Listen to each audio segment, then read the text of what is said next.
Welcome back to the grim darkness of the 41st Millennium. I'm Inquisitor Temperance Pryce, keeper of the Inquisition's Black Library, and this is the third volume in a report on the Valentyne Heresy, an actual play podcast set in the Genesys Adaptation of Warhammer 40k's Dark Heresy RPG.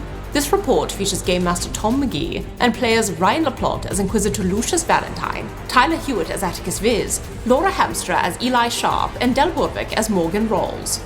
My report shows that Inquisitor Valentyne and Attikus were taking full advantage of the Inquisitorial Stronghold.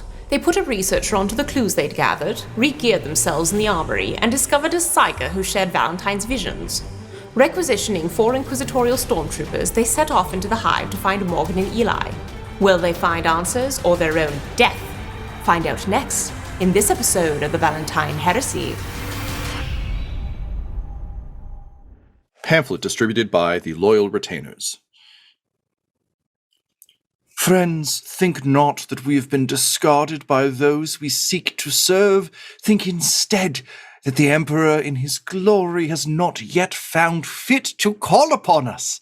For when that day comes, they will look to us, the Loyal Retainers, to be their aid, to strengthen their arms, to make their boots faster. We shall be the ones who lift our superiors to victory. Till then, we need only wait and put doubters to the sword. Sincerely, Darneth Lysander. First among equals, Loyal Retainers. You are packed into a Inquisition armored sort of transport vehicle, but it is not nearly as nice as the ones we saw in our previous adventure, largely because this one has to make its way around urban centers. So it's a lot more like a SWAT van. Attikus, for you particularly, like, your arm pretty much takes up a seat in this thing, let alone the rest of you. So Valentyne, Attikus, you're in there with some Inquisition stormtroopers. You're all packed in a little bit like sardines, and you're on your way to try and find the 2 remaining members of the retinue of Inquisitor Cainhurst, who may have a lead for you about a psyker who is part of the retinue that had similar visions to yours, Valentyne. Now that you've shared your secret a little bit with your new adept Troseus Avanikov, you've got a bit of direction about maybe getting some answers about this and where to go next as you kind of continue to dig down into exactly what's going on with your horrible visions of the death of the beloved Emperor. Beloved, definitely still alive Emperor. So having requisitioned new gear, having been granted the official title of Inquisitor, you are headed below the meridian into a sort of worse sector of the hive in order to track down these 2 people to see if they can give you more information or at least help you track this down. So you're currently just still leaving the sort of citadel, having left the Grim Garden. You're packed into this small, rather smelly van.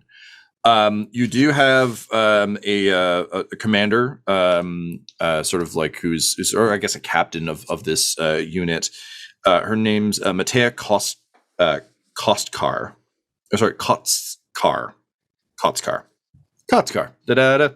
Matea Kostkar. And she's very much like a no nonsense, kind of like low status though. Like, she doesn't throw her weight around. I'm thinking like she's got a bit of like a Captain Rex vibe from the Clone Wars, where just like she's just really good at getting the job done and like not really there for much else. But also like certainly personable, certainly on side. But honestly, for both Valentyne and Attikus, like, breath of fresh air from the other idiots you've had to deal with kind of to this point in your other travels. Like, just someone who understands that they are a cog in a machine, that the machine must function, and they have a very specific role to do and is more than willing to do it. She's kind of your point person for this. So Captain Kotskar is sitting with you.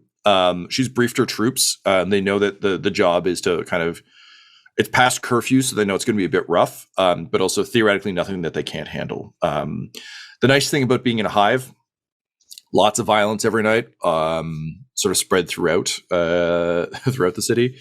And that usually means that things aren't too concentrated in any one area, which generally means that getting in and out and doing this kind of operation, though still dangerous, isn't as bad as if there was a full-blown riot.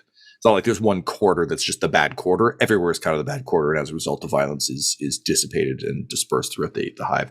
Is there anything you'd be asking of her as you make your way towards the Meridian, which is the dividing line between order and chaos within the hive?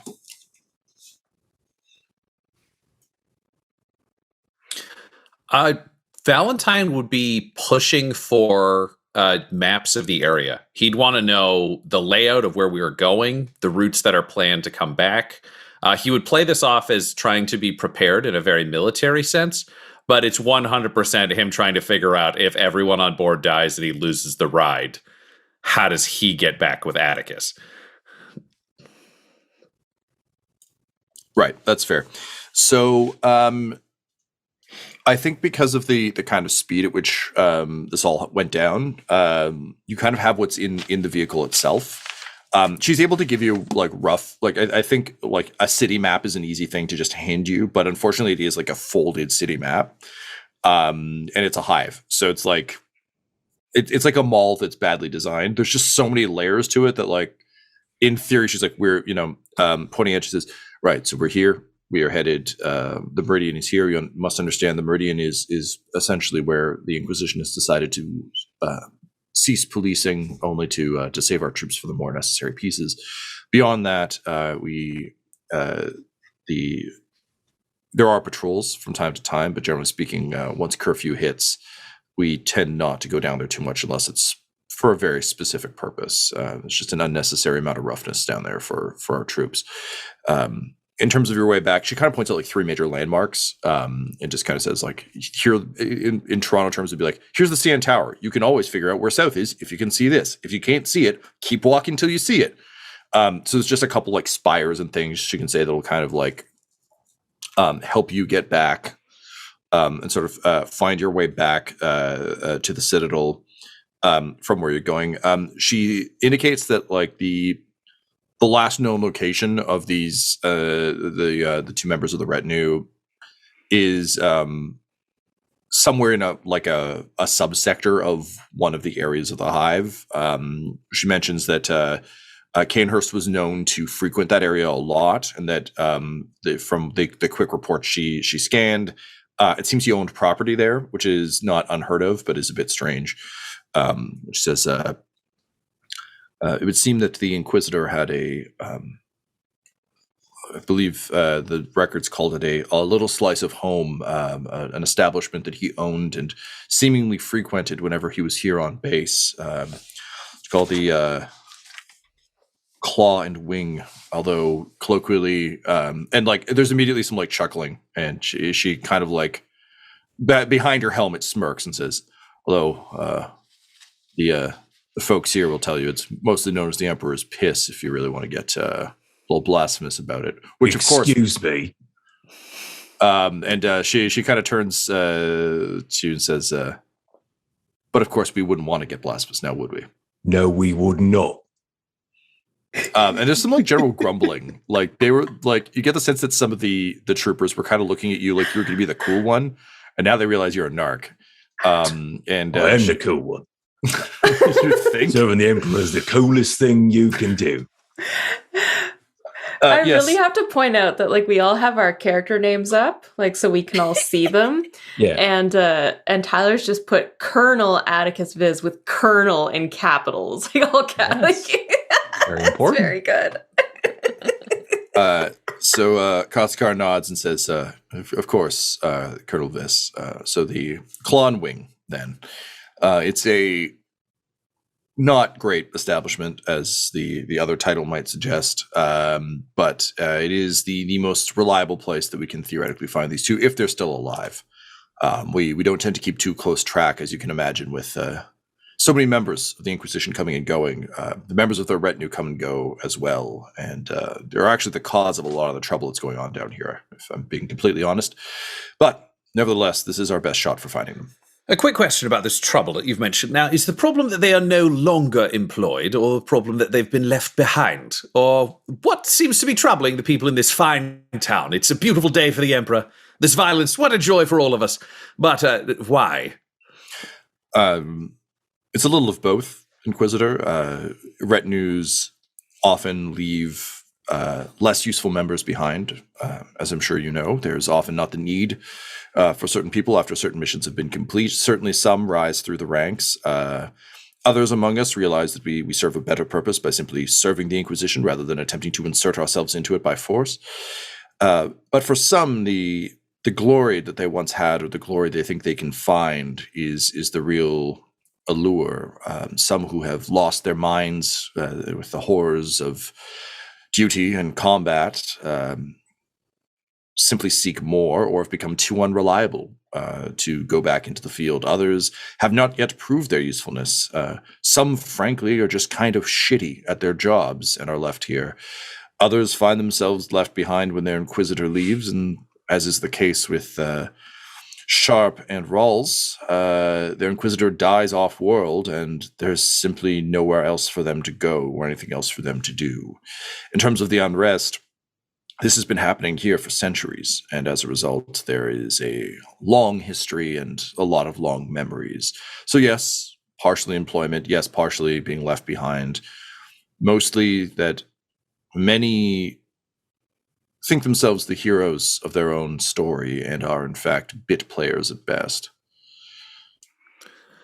So we're heading towards, there was a fable that was popular in my Scholar Progenium. The hive of misfit toys. Those have been left behind, no longer serving their purpose. Well, we have 2 such toys that have become necessary, and that is why we have seconded your services. I appreciate your efforts here. If you had to guess, based on the files that we have on this Rhalls and Sharpe, what do you believe their core motivators are? She just kind of like nods at you and says, well, sir, as I understand it, Sharpe was former Navy. I will admit there wasn't a lot in the files. They both, how to put this politely, seem rather like footnotes in Inquisitor Cainhurst's long and illustrious career. But Sharpe was had a very promising naval career, was certainly on his way up. His service to the Inquisition was lauded, but not so much by the Navy itself, which viewed his act as cowardly and some would even say treacherous, but nevertheless in service of the Inquisition and thus the Emperor himself. So one does what one must. As to Rhalls, an interesting case, seems to have popped into existence almost out of nowhere. There's some red flags that are far above my clearance on the file, but seem to have served a rather useful purpose at some point to the Inquisitor. We're not entirely sure why. It was somewhat odd that the Inquisitor pulled in someone with links to, and she kind of like looks left and right in kind of a don't say Voldemort kind of way, and says links to cult activity and the great enemy. Given the Inquisitor's interest in Xenos, it was an odd choice, but nevertheless, who am I to question the motives of the Inquisition? But by all accounts, incredibly capable, but seemingly a very specific tool for a very specific reason, and hence her lack of inclusion in the Inquisitor's final expedition. I'm sure they can tell you more themselves, but our records end there. Cainhurst was unfortunately rather notorious for not keeping entirely correct records. A very enthusiastic Inquisitor by all accounts, but not great at paperwork, unfortunately, more eager to get back into the field than he was to document what he'd seen and done. That is a challenge that many of my colleagues struggle with. Attikus, do you have any questions about this mission for the captain? Yes. Speaking as someone who has participated in a sort of unending land war on Vicodin for years and years and years, I don't have much experience with urban warfare. What are the rules of engagement here? This territory we're going into. It's glad to hear with the size of that power fist that you are familiar with with at least unending war. That seems like you will be very useful in this particular situation. The good news, sir, is that these are not fully trained military forces by any stretch. They are guerrilla militias, gangs at best. And despite the loyalists following one Darnath Lysander and the redacted following an agent known only as Null, they are not always centralized, and they don't always report up, if that makes sense. A lot of these groups will form and skirmish in random places throughout the hive, but there's no central authority. Both Lysander and Null claim to be the leaders of their individual groups, but the groups are so mixed that it's almost impossible for one ideology to unite them, aside from their belief that either they'll be called up into combat or that they've been left behind. But those are very broad ideologies to follow, and thus we see a huge variety of people flocking to them. In terms of the rules of engagement, the curfew is very clear, and the Adeptus Arbites have made very clear what will happen to anyone who breaks curfew. Now, some do for profit, some do for pleasure, some do for the thrill of it. Inquisitor mentioned a fable that was popular in his world. Here, we often tell the tale of the Purge, a children's game where everyone pretends they can get away with anything for 1 hour, and they see how much they can do. They are, of course, punished afterwards. Such a lawlessness is ridiculous under the eyes of the Emperor, but you can kind of take evenings here as a form of purge state. If one is found out of doors, what befalls them is no concern of ours. Law-abiding, loyal citizens who respect the Emperor's will remain indoors and safe. Those who don't are collateral at best. Right.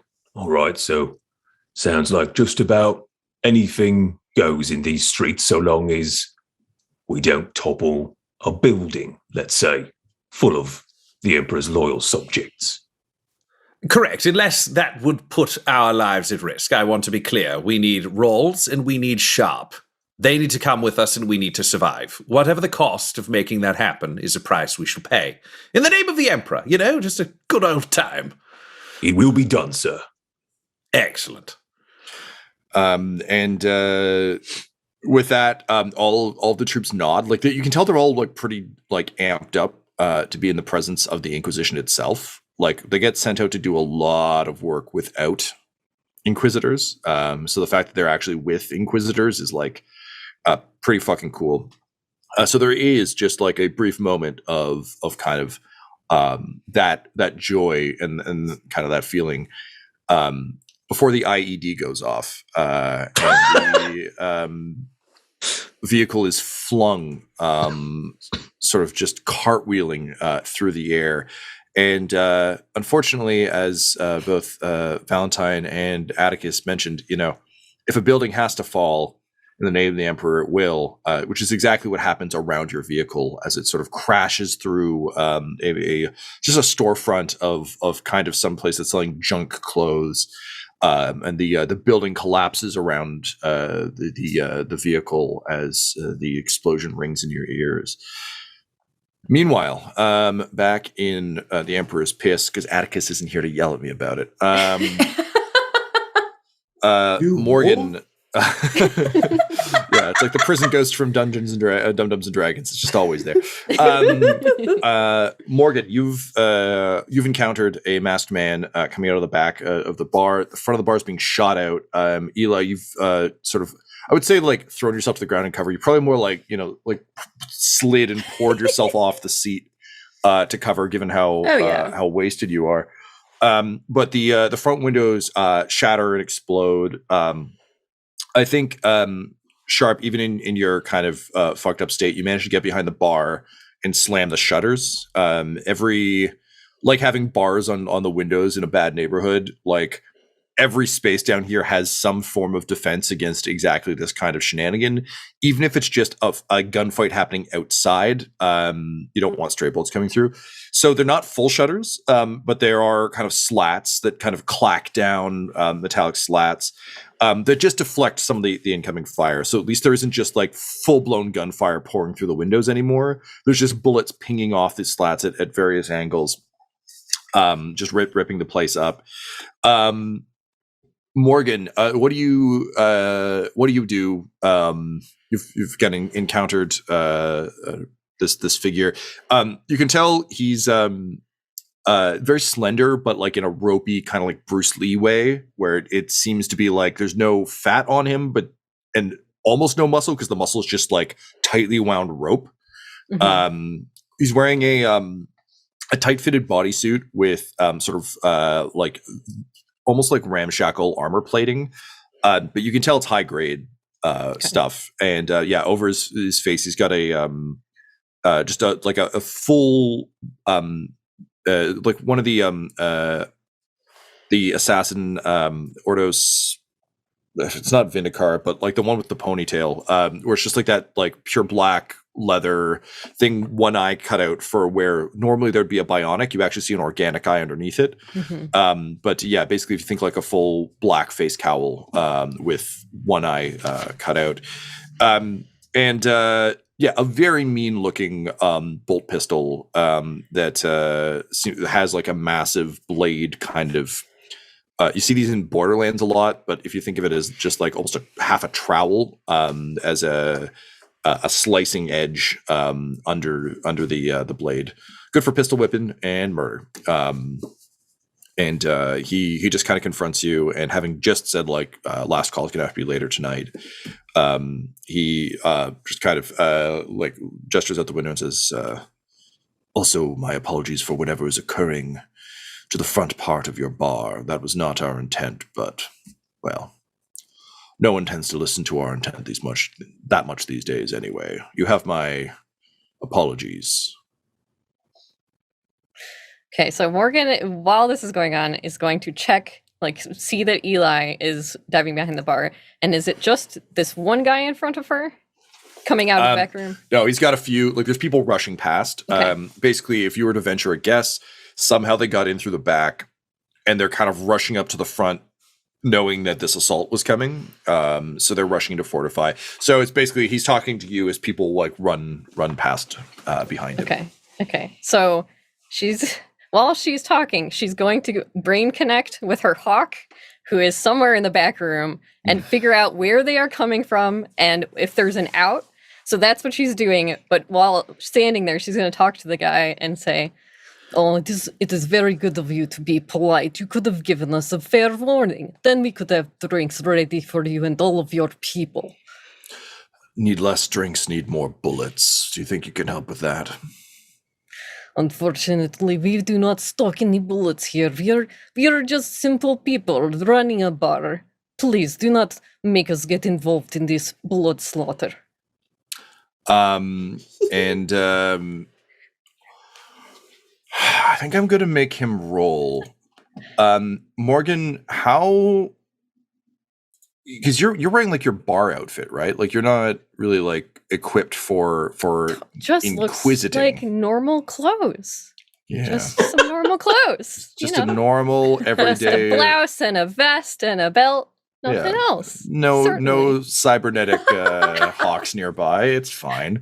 I was going to say, can you go just a hair deeper into I'm going to mind link with my hawk? I feel like there may be listeners just wondering a little bit about the hawk mind link. Yeah, well, I wasn't sure if Tom was going to book feel that or not, but I could give some. If you want to do it while I'm putting together my dice pool, you're most welcome. A grapple hawk is a thing in the 40k universe that is I think it has an actual brain of a hawk, but it is a big metal bird. It's similar to the hounds that we have encountered before, and usually they're used by the Arbites, but it's a big metal hawk that Morgan has. She has slight scarring over one eye, but it's all hidden by her hair, but she has a mind impulse unit that only communicates with this bird, and she uses it for scouting, and it It has its own character sheet and everything.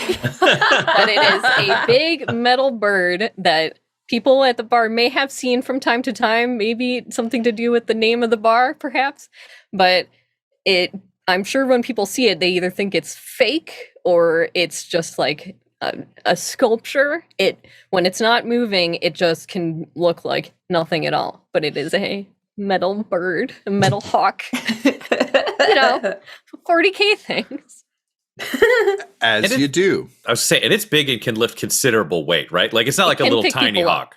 No, it's probably it's like probably her chest, torso height kind of hawk. Yeah. So we're talking like an Elden Ring blade foot bird. Yeah, it's just a big fucking robo bird. big robo bird. And because she has the mind impulse unit, she doesn't have to talk to it out loud or give it information. It gives her like an internal feed readout of what it's seeing. Oh, cool. Amazing. Okay, cool. Well, I rolled for him in the interim. And he kind of like looks you up and down. And he just kind of shakes his head sadly, and he's like, no one lives in this cesspit without some connection to the Inquisition. So I appreciate the effort, but don't try and pass yourself off as just some humble barkeep. So you got 2 successes. He also got 3 threats, though. So Del, I'm going to give, I think, boost to the hawk. Okay. And I think I'll give 1 boost to the hawk, and I'm going to spend 2 to say that they don't notice the bird. Okay. They just literally, it does look like one of those just like fucking garish, weird metal statues you can buy places where they're like, I don't know, it's tourist shit, and then just a giant, weird, like welded metal bird. But it's also dark, and they're also kind of bursting in. So he's clearly suspicious. But he can't quite place you because he doesn't know you personally. But he does kind of like gesture out into the main room where the rest of the troops are gathering the few remaining bar patrons and kind of rushing them to a corner behind the bar, kind of back where Eli is. But yeah, he just kind of like it's like, please, this way, but also he's got the gun on you. Okay. So as you move, the hawk will be feeding you stuff. Del, if you want to go ahead and roll for the hawk, this is going to be a difficulty of 3 because the hawk is trying to do it without being noticed. Yep. But it gets a boost for the threats generated by this fella. Our dice pool right now is currently 3 and 2 in favor of you. Okay. And that's it for me. So I'm going to let you roll that. While you're doing that. What should it be stats-wise for the hawk? Oh, for the hawk. Yeah, hawk stats. What should it be doing? Welcome to Hawk Chats. That's right. For the hawk, this is going to be perception and cunning. Great. Okay. I would also take streetwise and cunning. If it's a got streetwise perception. hawk. Brain. It's a perceptive hawk. That makes sense. I'll take the story point just to try and swing it. All right, so 3 and 2 in my favor. Okay, so you go ahead and roll that, and I'm going to loop back around to you once we figure out what's going on with Eli. All right. Eli, that's nice. you are crouched behind the bar. The remaining bar patrons who are there with you are being kind of like hustled in to join you. The remaining bar patrons are, of course, Killian Thrang, the Jack of all trades, Dorbus Horbus, the quote psyker, and you've got Sean Doe, famous adventurer, and of course Mateus Chingus, who's literally just like pissing himself in terror. This is not, adventures are supposed to be heroic and fun, not a bunch of glass being blasted inward at you as like las rounds and slug ammo comes like slamming through the shutters. So you're basically all like crouched in. If we think about the bar, like the length of the bar, it's like kind of the corner where like the bar ends and there's probably like a door to the bathroom or something. Yeah. You've all been wedged into that corner. So you've got at least 2 walls of cover. But these black clad folks that I think you would probably recognize as redacted, like troopers is the wrong term, but like redacted gang members are rushing in. All of them are wearing different not livery, but they're all like equipped differently. You can tell that it's kind of whatever their retinue outfit was has just been literally spray painted black. So there's a lot of color showing through and a lot of like they're badly primed minis is what I'm really getting at. Like they just like there's just like things showing through because it's literally like, oh, you've joined the team, great, stand here. Okay, you're good enough, go. But wide range of stuff, but they're all like taking up positions kind of like at the windows, a bunch of them behind the bar, kind of getting ready for a breaching action, which makes sense given that there's one door. What would you be doing right now, Eli? So Eli would scramble to there's a little box hidden kind of beneath the bar. Sure. And he open it, and in it is just like a set of like needles that are fully loaded. And he takes one out and injects like a load of stim right into his heart. Damn. Because he cannot be like totally wasted for this. And he would be prepared for that. What does a sharp shot of stim feel like for Eli? I mean, admittedly, it's an interesting case because it's not like, a sober, clean living person taking a shot of stim, which would like make them see through space and time. It's like a man who has been through the rock tumbler of addiction taking a shot of stim. What does that feel like for him? This is like, it's very much like he kind of has to kind of steady himself and just, it's like here we go again. And he just like rams it in. It's just like no looking back kind of thing. And you know how you feel when you suddenly get like an adrenaline rush, right? Like that just comes like out of nowhere where you're shocked by something, but it's like that times like 100. It's like a freezing cold bucket of like ice water is just pulled over him. And I think he still has, there's a little bit of, his mind is probably still a little bit clouded because he can't undo all of that. But it's just like, okay, body's finally reacting real time now. And Gotcha. And it sucks because it's just wrong. And 2 forces opposing each other. But this is definitely not the first time he's done this. Yeah. Okay. Totally fair. So suddenly, you roar to life, and everything, despite still being slightly, frayed around the edges, comes into sharp contrast. You, I think, see and observe kind of like everything we've described. You're immediately familiar with defense against a breach action. That's a very, very common drill you would know. What do you do now that you've got kind of control of your senses again? So behind this box, I grab my combat shotgun. Yep. And do our friends behind the bar have weapons? You're talking about your patrons or the redacted? Yes, they all have weapons of a sort. So Killian like pulls out his gun as someone who's actively looking for work. Yeah. Like he's not unarmed, so he's got like a shock club and a gun, and he is legitimately doing like the hiding behind waist high cover or like chest high cover in a video game thing where he's just kind of pressed against it.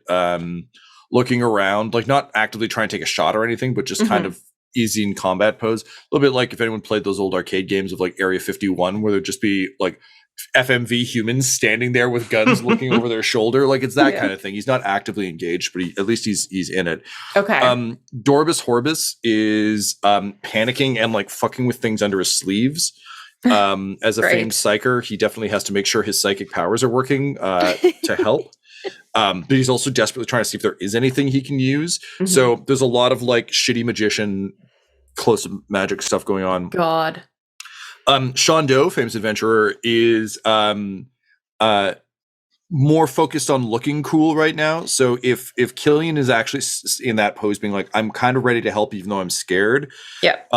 Sean Doe is almost doing like the Black Widow pose where he's got like one hand down, one leg extended, knee up. Yeah. And he's got a very, his gun looks beautiful. Like it's like exquisitely crafted.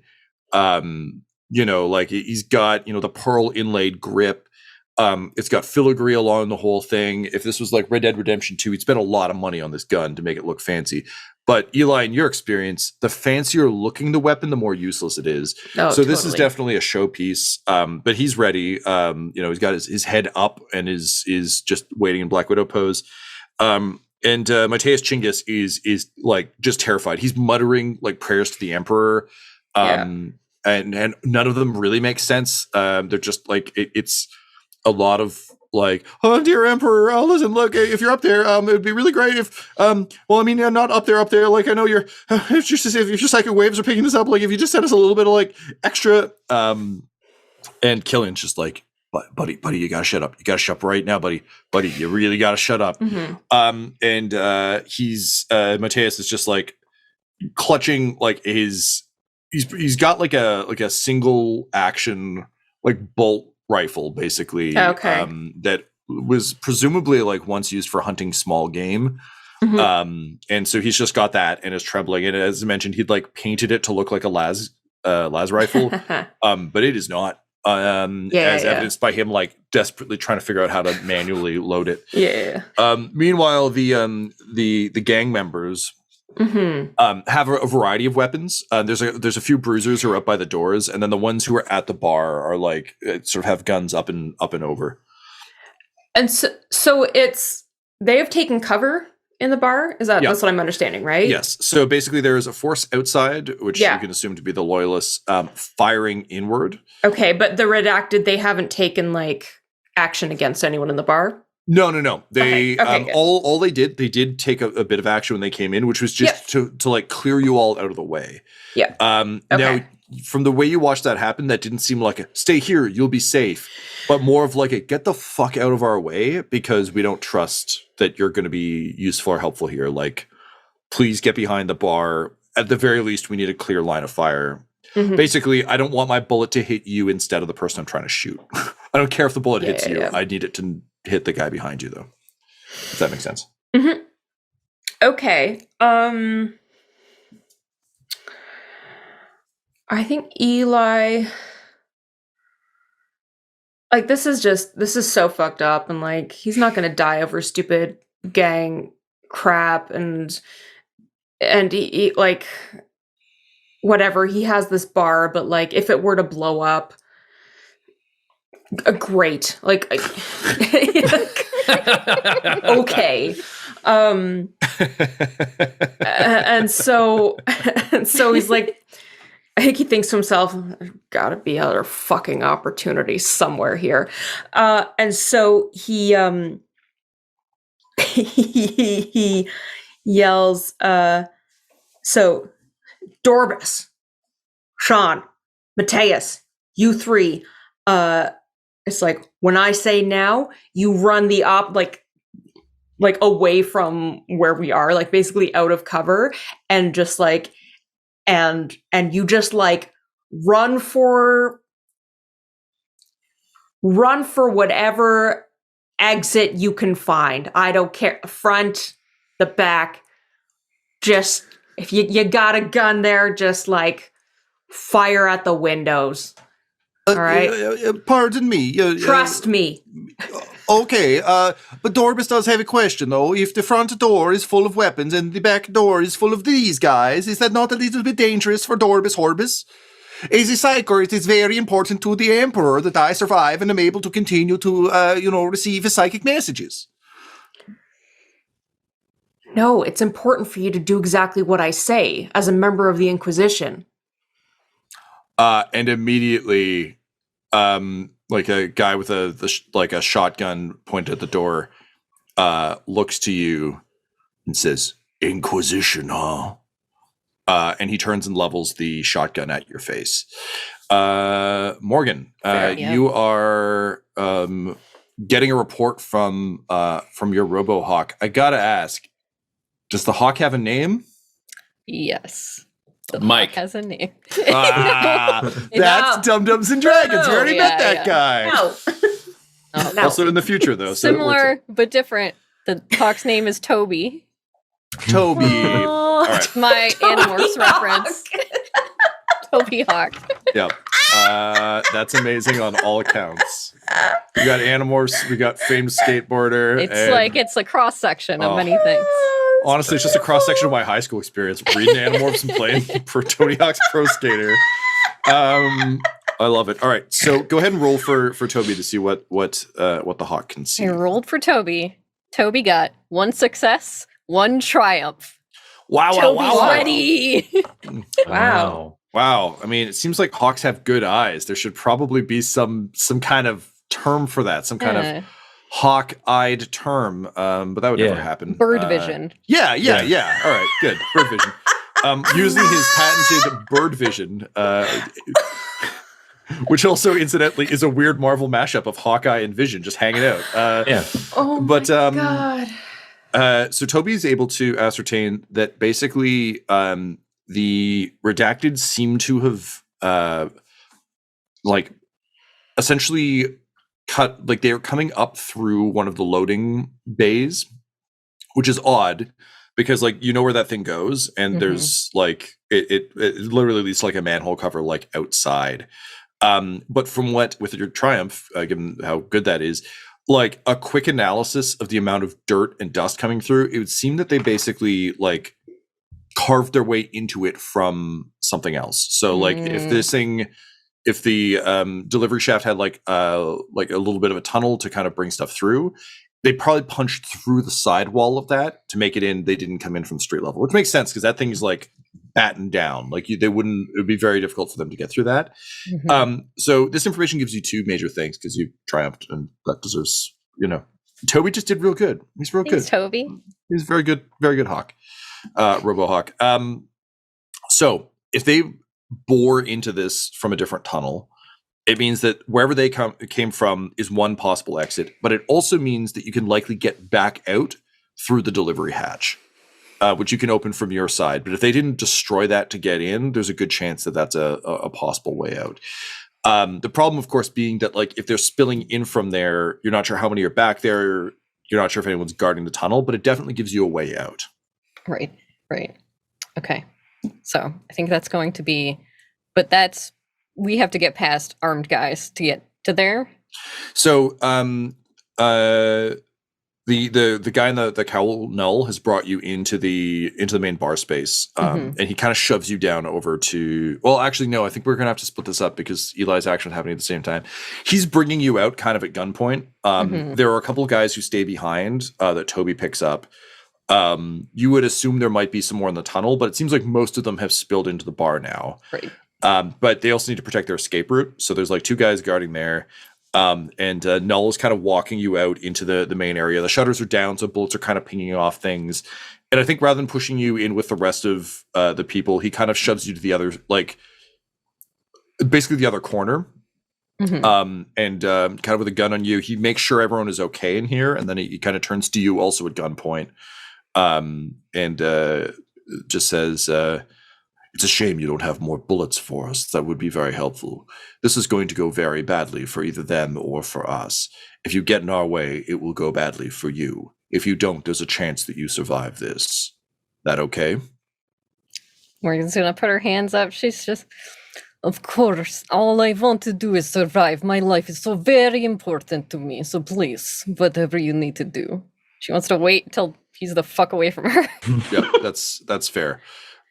So kind of like his one eye narrows, but then you hear like breach charges go off, and in sort of an immediate like blast of light, the front door is blown off its hinges and thrown inward, and immediately 2 flash grenades kind of roll in after it, and there's a moment where there's dust, there's smoke in the air. Soldiers are ready. There's a shotgun in Eli's face, a pistol in yours. Toby in the back, keeping an eye on things, where time seems to almost slow down, just with the amount of chaos and havoc that's going off as these two small cylindrical things roll through the door. And then they burst with the bright fury that some would say is the gleaming of the Emperor's light itself, as the room is just immediately cascaded in a blast of bright light and loud noise. At which point, the Loyalists rush through the gap and open fire. This episode of the Valentyne Heresy features Ryan LaPlante at the Ryan LaPlante on Twitter as Inquisitor Lucius Valentyne, Tyler Hewitt at Tyler_Hewitt on Twitter as Attikus Vis, Laura Hamstra at EL Hamstring on Twitter as Eli Sharpe, Del Borovic at Deltastic on Twitter as Morgan Rhalls, and our Game Master Tom McGee at McGeeTD on Twitter. This episode was edited and mixed by Laura Hamstra, and the Valentyne Heresy's artwork was created by Del Borovic at delborovic.com, DELBOROVIC. Our theme song is The Hordes by Megan McDuffie, and our ads use the tracks No Control and Chiefs by Jazzar, JAHZZAR, available at freemusicarchive.org. When it comes to Dum-Dums and Dice, you can visit our website at dumdumdice.com. Our Twitter and Instagram are at dumdumdice, and on Facebook at facebook.com/dumdumdice. We have merchandise available at redbubble.com/people/dumdumdice, and most importantly, you can join our Patreon at patreon.com/dumdumdice. That's DUMBDICE. Ave Imperator, and death to all the heretics. Dum-Dums and Dice has to give a special thank you to the supreme beings of our Patreon at this time. The Half-Blind Prophet, Christopher Little, Sue One, George Dolby, Richard Cranium, Sammy Boy, Orion Birchfield, Scott Garland, Benjamin V, Gavin and Abby McDonald, Logan, Fire Unfriendly, Acrix, Grandma Likes D&D, Alan, Austin Nut Powers Fry, Stabby Stranger, Glitch Trick, Roman Brown, Shulzari, Christian Mendez, Spot Allen, Flynn1138, Alarain Okapi, and Jillian Noel LaPlante. If you want your name to be added to this list, you can join our Patreon too at patreon.com/dumdumdice. Thanks to them, and a little bit of thanks to you.